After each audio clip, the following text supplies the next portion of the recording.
Sobrang nakakagulat na balita. Grabe, President BBM panalo na. Umatras na si Vice President VP Sara. Nagulat si PBBM kay VP Sara. Bumaba na sa pwesto. Ayon sa nakalap nating impormasyon, ayaw nang tumulong kay PBBM ni VP Sara.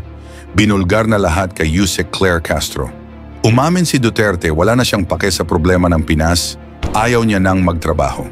Grabe si President BBM panalo na. Umatras na si Vice President VP Sara. Nagulat si PBBM kay VP Sara. Bumaba na sa pwesto. Tara panoorin natin.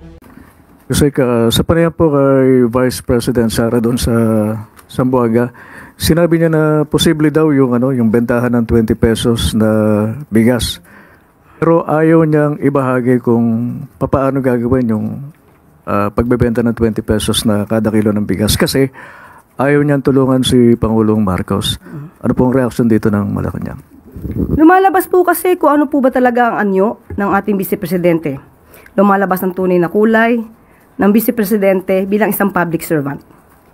Sa pag-amin niya, nandito po ang kanyang sinabi, na imposible talaga ang 20 pesos na bigas, pero pwede siya.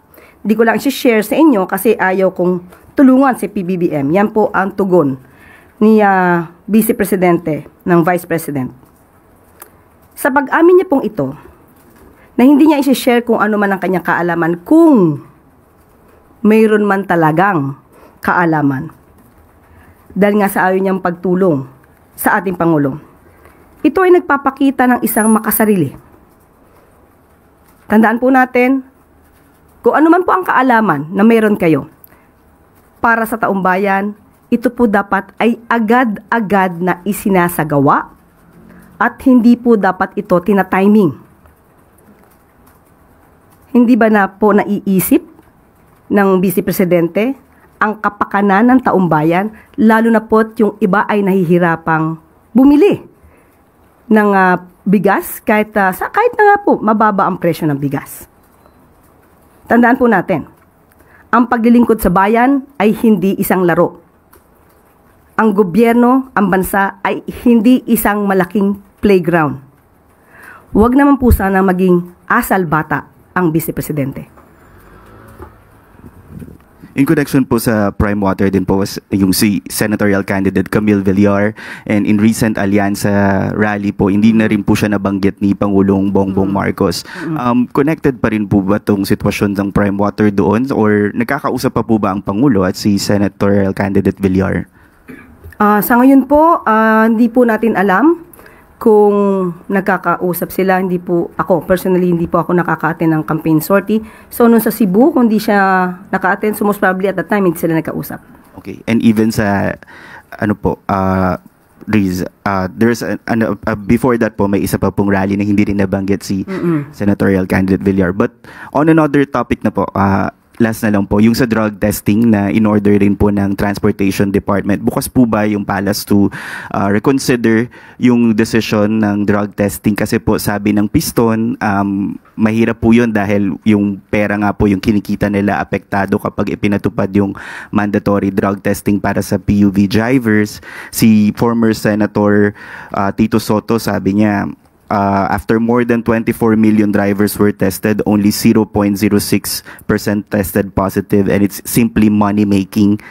Pag-aaralan po kaya ito? Dapat pong pag-aralan. Kasi ito po ay kailangan din po. Tandaan po natin, ang inaalagaan po dito yung safety po ng commuters, ng mga passengers, ng mga tao na gumagamit ng kalsada. Including na rin po yung mga drivers. Hindi po ito basta-basta maaaring sabihin na huwag na lang gawin kung ito naman po ay makakasama sa safety. So, pag-aaralan pa rin po ito at huwag naman po agad nating husgahan na ito ay isang money-making device or strategy. Good morning, Yusek. Yusek, ngayon po nagsasagawa ng kilos protesta yung iba't ibang grupo po pagdating sa sitwasyon ng Prime Water. Sabi po ng Kabataan Party List, may mga estudyante daw po na mas gustong mahirap namimili between pagtulog o tubig dahil po sa hirap ng problema sa San Jose del Monte, Bulacan. And may nag-file na rin po ng investigation sa Senate at sa House of Representatives to look into the prime water situation. Sa part po ng Palas, may deadline po bang binigay ang Pangulo para sa result nung ginagawa ring investigasyon ng luwa? Sa ngayon po, nag-iimbestiga na po at titingnan po natin kung kailan po ito matatapos, pero dapat po agaran po ito. Hindi po pinagtatagal ang anumang maaaring danasing kahirapan ng taumbayan. So makakaasa po kayo na mabilisang pag-action po dito ng Pangulo. Good morning po, Yusek. COMELEC urge President Marcos Jr. to declare May 12 as a holiday. May decision na po bang Malacanang tungkol dito? Opo, makakaasa po kayo, mamaya po ay ibibigay na po ang proclamation. Ibibigay po namin sa inyo. Today. Opo, in-announce ko na po. Thank you po. Ivan Mayrina, GMA Integrated News. Yusek, bukod sa driver's error, isa sa mga sinisisi sa nangyaring aksidente sa NAIA na ikinamatay ng 2 tao ay ang hinihinalang substandard na bollard na dapat sana napigilan yung SUV at naprotektahan ng mga tao roon. What does the palace have to say about this as well as the implied corruption in government contracts? Opo, nakakalungkot po. May mga nasawi dahil sa di umanong depektibo na bollards na na-install po sa NAIA Terminal 1. At ito po na-install sa panahon po ng dating administrasyon at sa panahon po ng ni Transportation Secretary Arthur Tugade. Ngayon po ay pinag-iimbestigahan. Ito po ay July 2019 nung na-install po ang mga ito. Pinag-iimbestigahan na po paano po ang naging procurement pati yung specifications. Yung po ay sa pag-uutos po ng Pangulo at ito po ay tutugunan kaagad-agad ni Secretary Vince Dizon. At pati po ang pag-inspect sa mga bollards at ang mabilisang pagpapalit po dito para sa safety po ng nakakarami. Tristan Nodalo, Newswatch Plus. Umagang kay Danda po mga kababayan. Maraming salamat po sa pagkakataon na ito. We start of course with the good news. Of course, the President signed on March 4, 2025, Proclamation 818, declaring the month of May as the Ease of Doing Business Month. So, of course, yung Anti-Red Tape Authority po, unang ginawa, nag-campaign po tayo, no? And nagka-issue tayo ng memorandum circular under the theme Red Tape to Red Carpet, Better Business Movement in a Bagong Pilipinas. The theme highlights the brand of governance of this administration, creating a government that is transparent, efficient, citizen-centric, and business-friendly.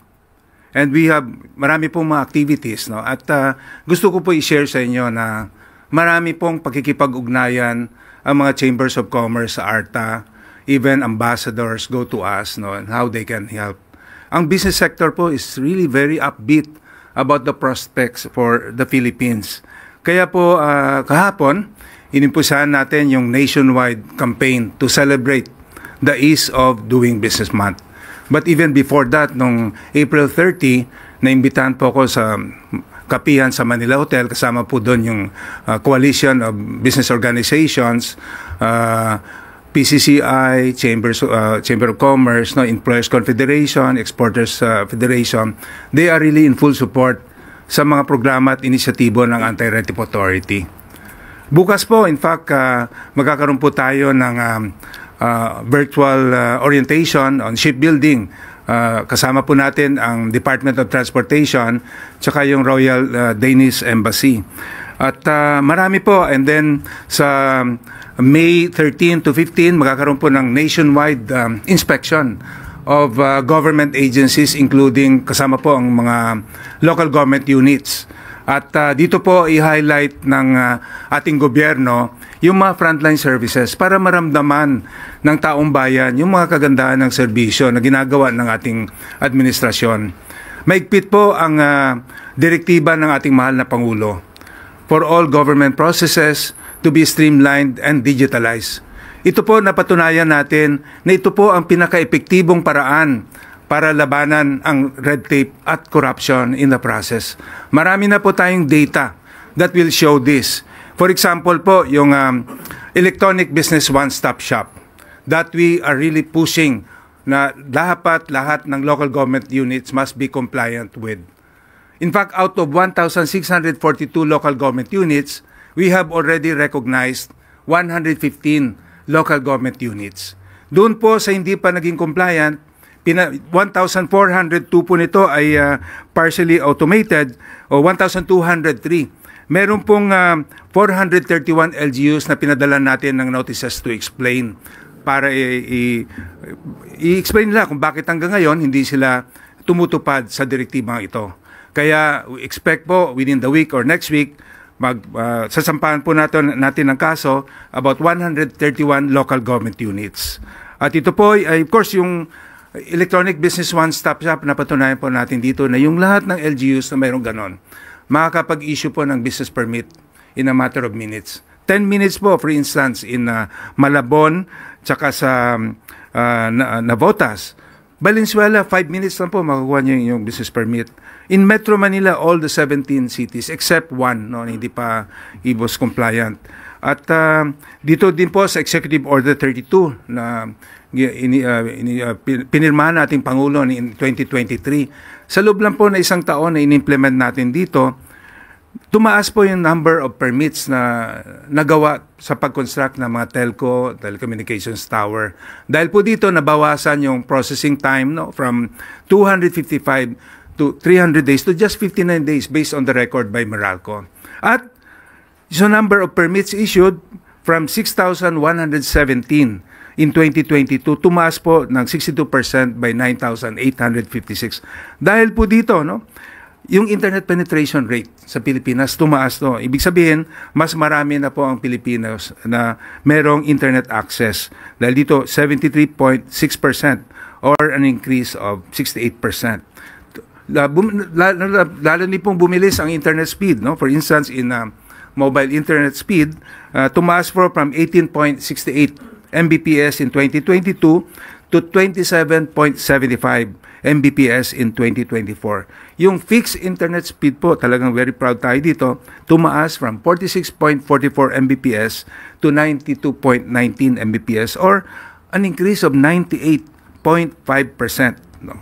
At yung Executive Order 59 na nirelease din po ng ating Pangulo, dahil po dito nagkaroon ng 6 projects completed, big projects completed in 2024 at 13 more expected to be completed this year.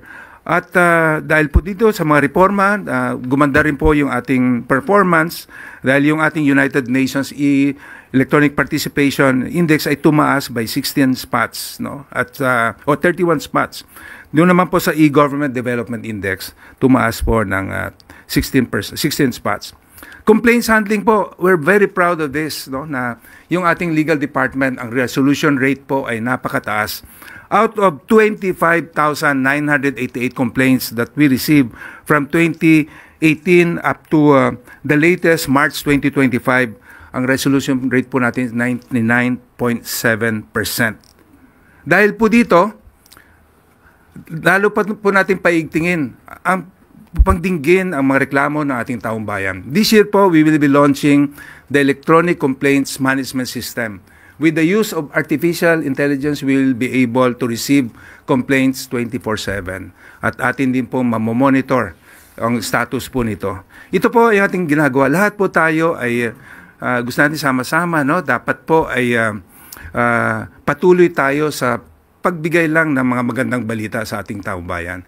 Pero kung meron pa rin po kayong reklamo, madali po i-ARTA po ninyo. Tumawag kayo 8888 or sa hotline 12782 o kaya mag-email lang po sa ating email complaints@arta.gov.ph. In fact, marami po tayong narinig na testimonials from, in fact, during our kapiyan sa Manila Hotel po, si Sergio Ortiz Luis mismo, President ng Exporters Confederation. Sinabi po niya, at least 3 kaibigan niya, sinabi lang may problema sa isang ahensya. Sinabi, i-ARTA namin kayo. Inaksyonan po kagad ito. This was not the first time that I heard of it. No.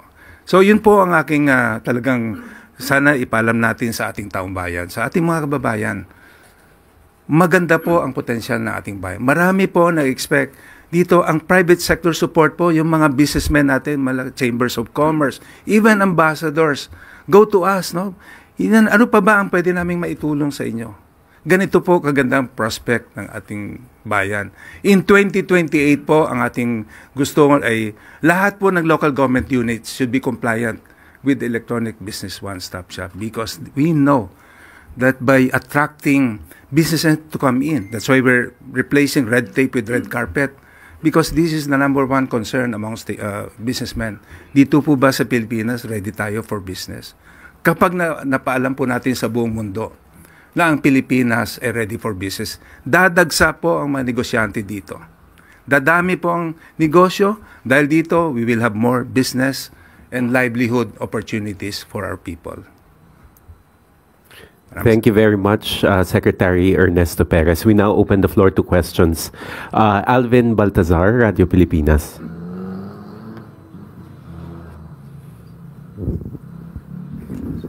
DJ Perez, magandang umaga po. Kanina po nabanggit nyo, sabi nyo meron pang mga LGUs na hindi pa compliant, nasa mga 131.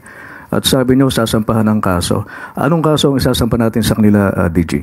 Una, we serve due process. No? Doon po sa, meron kasi tayong 8 regional field offices.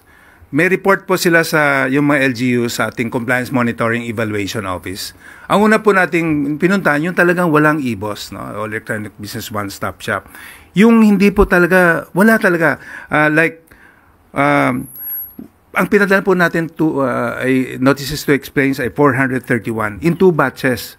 Una po natin pinadalan 149, no? And then second batch 282. Sumagot naman po, unfortunately hindi lahat sumagot. So out of that 431 LGUs na pinadala natin ng notices to explain, 134 ang hindi nag-respond. Alam nyo ba na as early as the Salonga Law, no, doon sa Code of Ethical Standards for Public Officials and Employees, kapag tayo ay hindi sumagot sa isang question, concern, complaint, within 15 working days from receipt, liable na po sila. Yun po ang ating gagamitin, hindi lang po dahil required sila ng Ease of Doing Business Law for all local government units to set up and operationalize an electronic business one-stop shop. Sinasabi din po doon ng heads of agencies, the mayors, are responsible for not complying with the Ease of Doing Business Law. At dahil hindi po sila sumagot, yun po ating legal basis. And hindi po kami natatakot, no, na sampahan sila ng demanda because we have a legal basis for it. So, anong parusa dito, DG? We leave it to the Office of the Ombudsman po, no, to determine. Kasi siyempre ang ARTA po, ang aming mandato ay mag-imbestiga to conduct investigation. And whatever finding we have, we will refer it to the Office of the Ombudsman. Ang Ombudsman po ang mag-determine kung ano talaga yung dapat. But dahil may violation, merong equivalent penalty. DG, habol ko na lang po ito. Nabanggit nyo yung kanina sa mga reklamo. Ano ba yung mga pangkaraniwang reklamo na nakakarating sa ARTA? Ito po, karamihan talaga yung, kasi din po sa Ease of Doing Business Law, lahat po ng government agencies are required to process, no, within standard processing time of 3, 7, 20 working days. Ang karamihan po dito ay yung failure to act, no, within the standard processing time. Out of that number, meron pong 7,692 ang hindi nag-process, no, within the standard processing time. Meron din pong yung failure to issue official receipts, failure to set up a current or updated citizen charter. Pero karamihan din po ay yung mga not within the jurisdiction of the Anti-Red Tape Authority. But ito po nire-refer natin sa kanilang Committee on Anti-Red Tape. Alam niyo po yung Anti-Red Tape Authority, bagong agency, hindi po natin makover nationwide. Kaya tayo po naglabas ng circular requiring all government units and local government units to set up a Committee on Anti-Red Tape. Kaya binabato po natin yung complaint doon sa kanila at sila po muna ang mag-imbestiga nun. Kaya mataas po ang resolution rate dahil at that level, nire-resolve na nila. Pag hindi na-resolve, babalik sila sa ARTA, mag-imbestiga po tayo. Kaya maliit na lang yung percentage na natitira.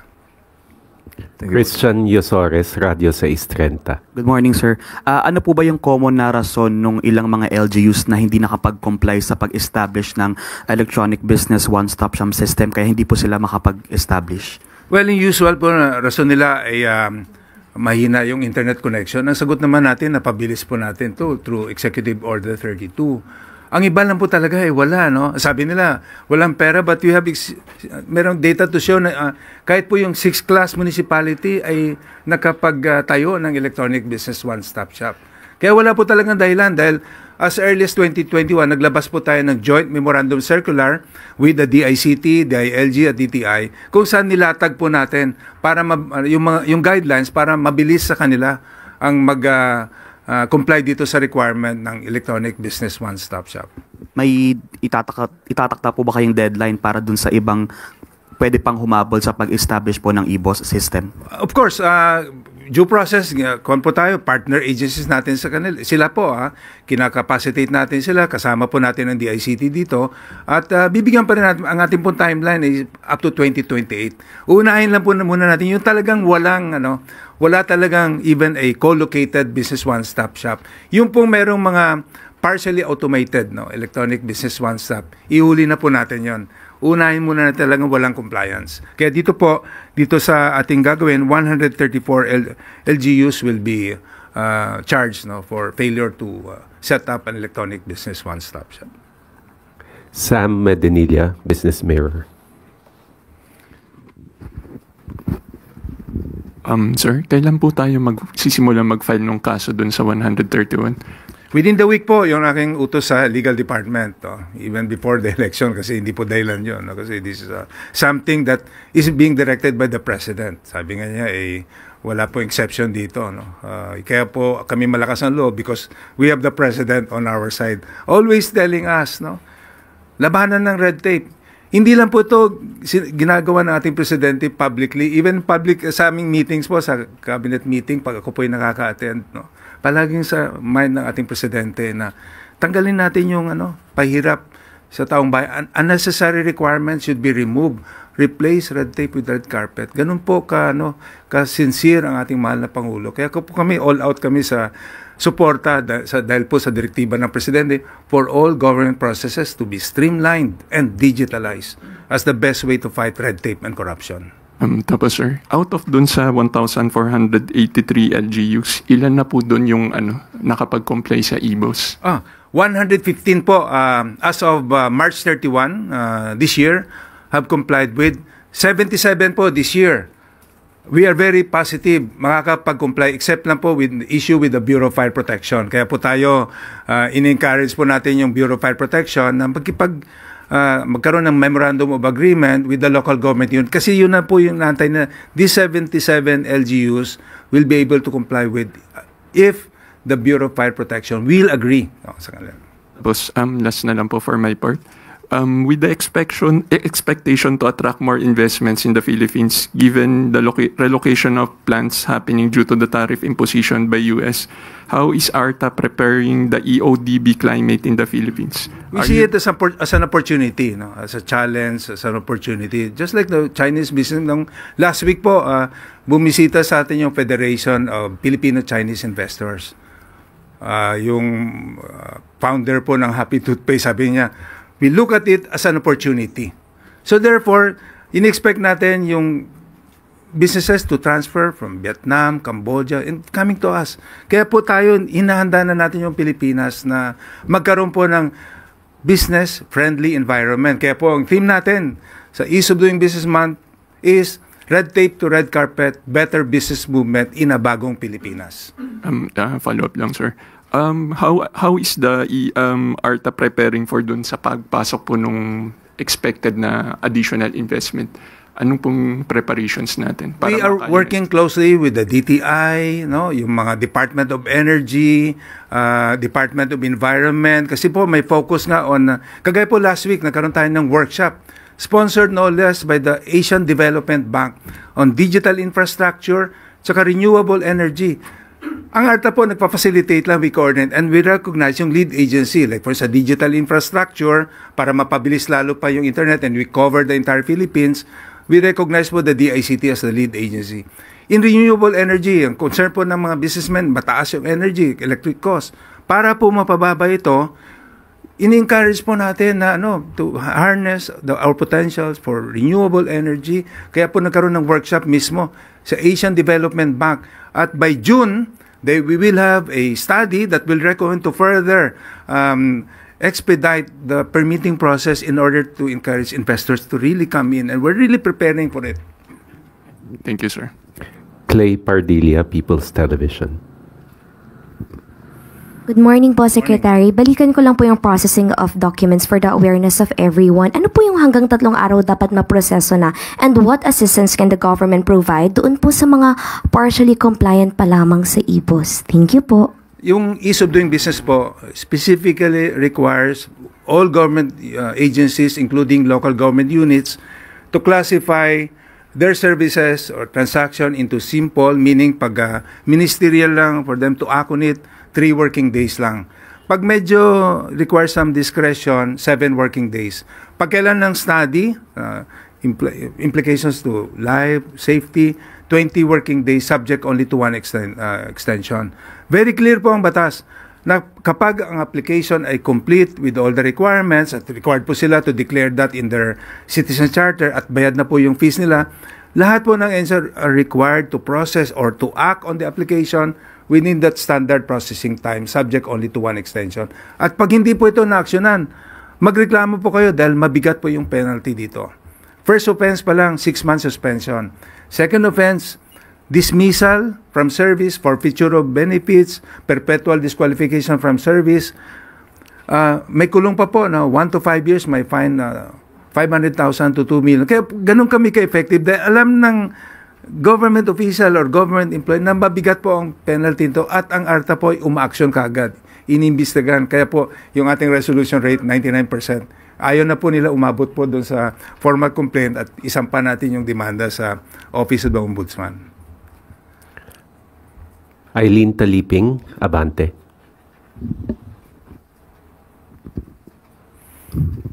Good morning, sir. Follow up lang doon sa sinabi mo kanina. Dito sa Metro Manila, isa lang yung hindi pa compliant. Ano po yung reason niya? Yung mahinang internet din ba? O walang pera? Or reluctant lang siya na mag-ano? Hindi ko nga po kasi identify na lang natin. Yes, sir, pakisabi po. Pateros. Yung Pateros. Kaya po municipality hanggang ngayon, di ba? Out of the 17 cities in Metro Manila, yung Pateros. So, pinupuntahan na po natin ng tao at in-inspect, pina-explain bakit hanggang ngayon ay hindi pa sila nakapag-set up na. So, ang susunod po nun, kasama po ba siya sa kakasuhan within this week? Hindi po kasi hindi natin napadala ng notice to explain muna. Kasi binigyan natin sila ng pagkakataon na mag-set up. Fortunately, hindi po tumupad. So, expect po na after the election, we will. Thank you. Ivan Mayrina, GMA Integrated News. DG. Yes, sir. 115 LGUs compliant as of March out of 1,483. That's not even 10%. Mangangalahati na hon termino ng Pangulo. Anong gagawin natin para i-accelerate ito? What are the steps being taken to make more LGUs compliant? Ang target po before the term of this administration ends in 2028, all LGUs must be compliant. Kaya po tayo, partner po natin dito ang DICT, DILG, tsaka DTI. Patuloy po yung ating orientation, no? Ready po kami pag sumulat sila sa amin asking, tapos wala po silang dahilan financial dahil meron pong libre na system na dinevelop ang DICT. Nag-umpisa po to sa IBPLS, Integrated Business Permitting and Licensing System. Ngayon po, improve pa ng DICT, meron na pong egov.ph. Libre po ito. Ang una lang gagawin ng LGU is apply, no? Ngayon, yung mga ibang LGUs po na merong pera, meron silang hinar na third-party service provider. But is that even a realistic goal, DG? Kalahati tayo, tapos wala pang 10%. And then, at the end of the term, lahat compliant? Dahil in-intensify po natin. Kaya po tayo nagpadala ng 431 notices to explain. At kakasuhan po natin yung mga 134 LGUs na talagang hindi sumagot. Kasi base po sa ating experience, pag alam nila na serious ang any government agency and will file charges, they will act on it. I hope na hindi na nila antayin na file natin sila hindi naman ng kaso bago sila umaksyon. No? Maricel Halili, News 5. Sir, magandang umaga. Yung sinabi po ninyo na 131 LGUs nakakasuhan, saang areas yung karamihan dito?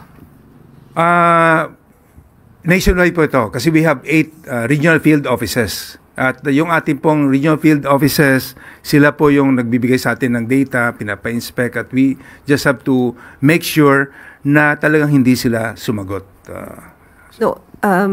Karamihan po ba nasa Luzon, Visayas, or Mindanao? I'm sorry, hindi ko po may bigay muna yung data, no, but you will find out when we file, no, with the Office of the Ombudsman. No, sir, the reason why I ask that is because I wonder kung lahat ba talaga ng mga areas na yan okay na yung internet connection, because I understand hindi rin naman 100% yung connectivity natin nationwide until now. Hindi po dahilan yung walang internet connection, kasi we will make sure po na yung ating kakasuhan hindi po nila gagawing dahilan yan. Sir, ipupush ko lang yung kay Ivan. How optimistic are you dun sa 2028 na 100% compliance? Kasi pag tiningnan natin ngayon yung ratio, masyadong maliit. We have a roadmap. In fact, on May 22 po, ilo-launch natin yung Philippine Ease of Doing Business Reform Guidebook. Para even those areas na not covered with internet ay mako-cover natin. And ito po yung inaabangan din ng ating mga investors in collaboration with the World Bank, no? I think we are the only country in the world na magkakaroon po tayo ng formal ease of doing business roadmap. At ilo-launch po natin, ginawa po natin in collaboration with all government agencies, kasama po natin yung private sector. Kaya very optimistic po tayo na talagang ma-attain natin yung objective na ito dahil kasama po natin yung private sector, yung mga business people who are really the drivers of our economy. Last question, Vance Fernandez, Police Files Tonight.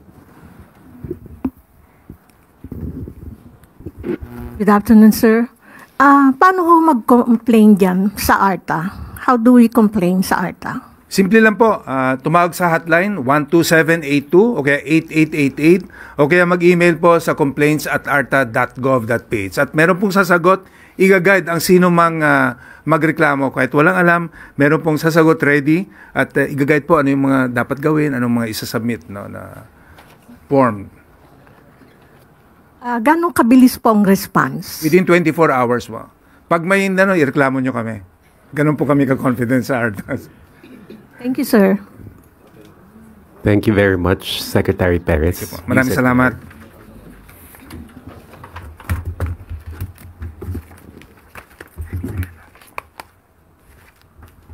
Maraming salamat, Secretary Perez. Thank you, Yusek Claire.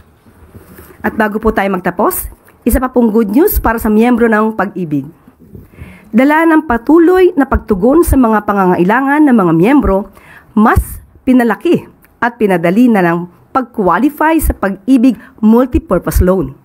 Sa ilalim ng mas pinag-igting o pinagbuting Pag-ibig MPL, maaari nang makahiram ang mga miyembro ng hanggang 90% ng kanilang kabuuang Pag-ibig regular savings, mas mataas ng 12.5% kumpara sa dating 80%.